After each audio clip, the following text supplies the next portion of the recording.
The wind had changed. It carried warmth now. Faint, but enough to stir the air with a scent she hadn't known for months.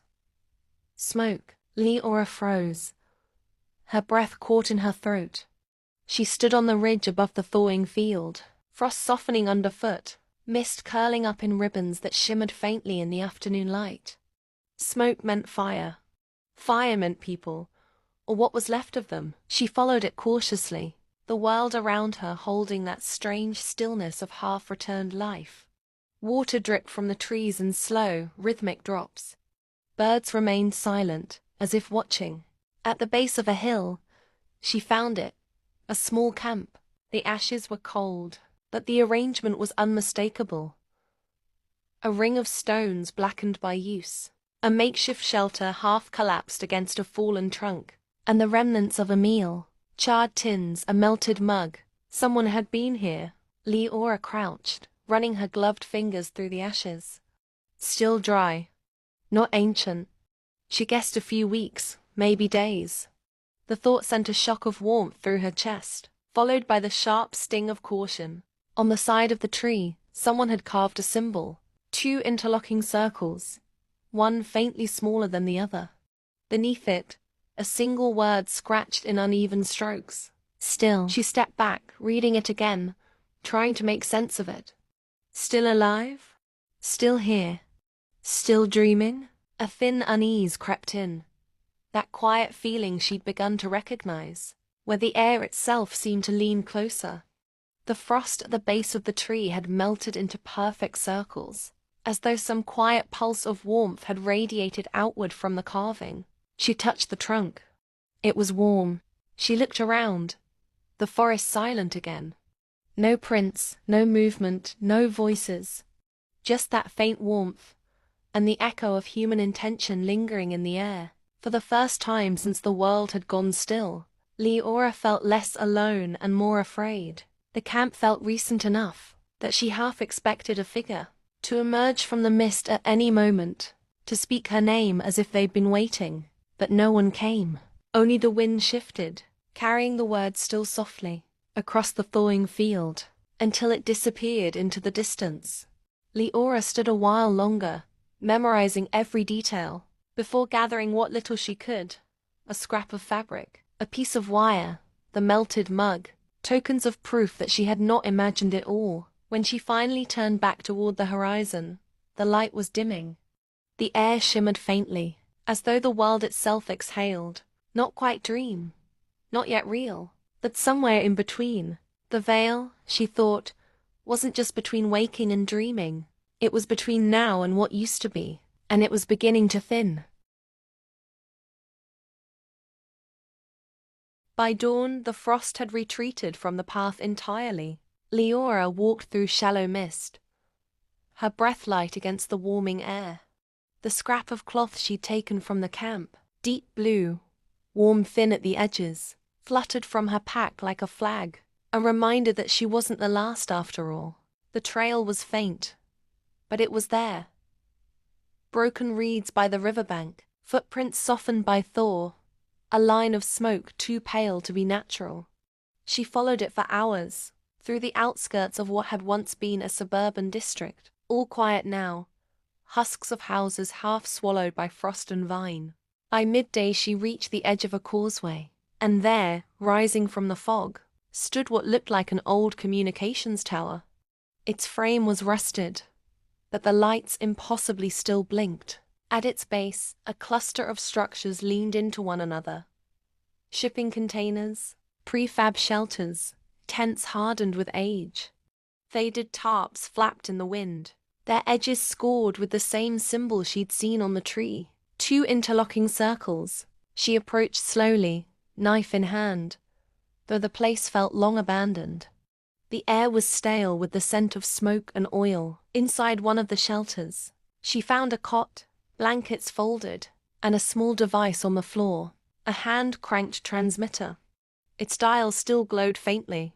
Leora turned it, careful not to breathe. Static filled the air, then faint, almost imperceptible, a voice. Awake. If you're hearing this, stay awake. The dreaming isn't stable. We thought we could control the merge. But the message broke into noise. Her pulse quickened.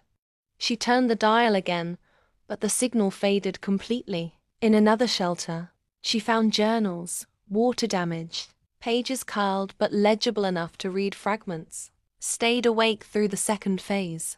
Temperature drop wasn't projected. Something in the field of resonance changed. The city hums when we sleep. She sank against the wall, eyes tracing the ink-smudged words until they blurred. These people had stayed, like her. Not rebels exactly, but witnesses.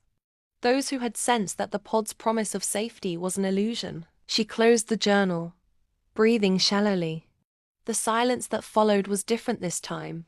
Charged, almost listening. The wind caught the tarps outside, and the lights on the tower flickered twice, then stilled. Leora stepped out into the open and looked up at the tower, its peak vanishing into mist. Someone had built this to signal, to reach whoever remained awake. For a moment, she imagined Kale or Mayra, names she barely remembered but still felt, walking across some parallel expanse, hearing the same broadcast, turning toward the same fading hum. The dreaming wasn't stable. The voice had said. She touched the frozen base of the tower and whispered, "Then neither am I." The lights blinked once more in answer, as if recognizing her presence, before going dark completely.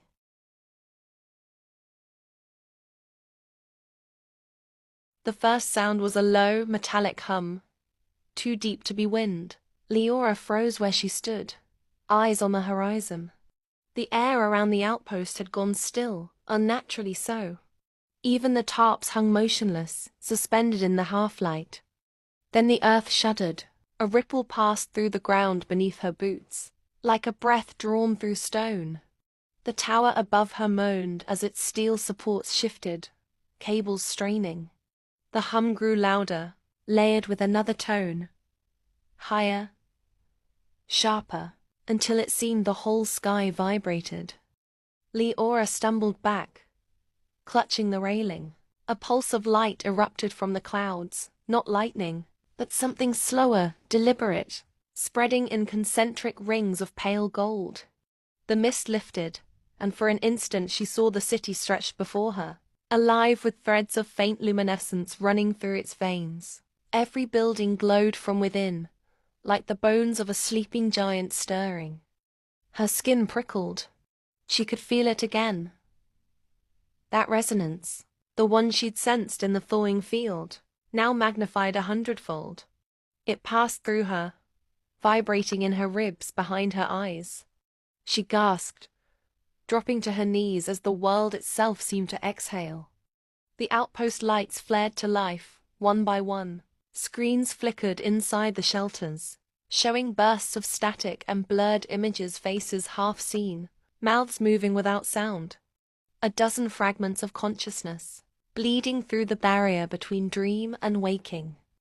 "Stop," she whispered, covering her ears. But the hum wasn't external anymore. It was inside her, the same pulse she'd heard in the pods before the world had gone still. "You stayed awake." The thought wasn't hers. It came like an echo through her blood. "Then wake it too," it said. The pulse built to a crescendo, and with it came the storm. Not rain, but light.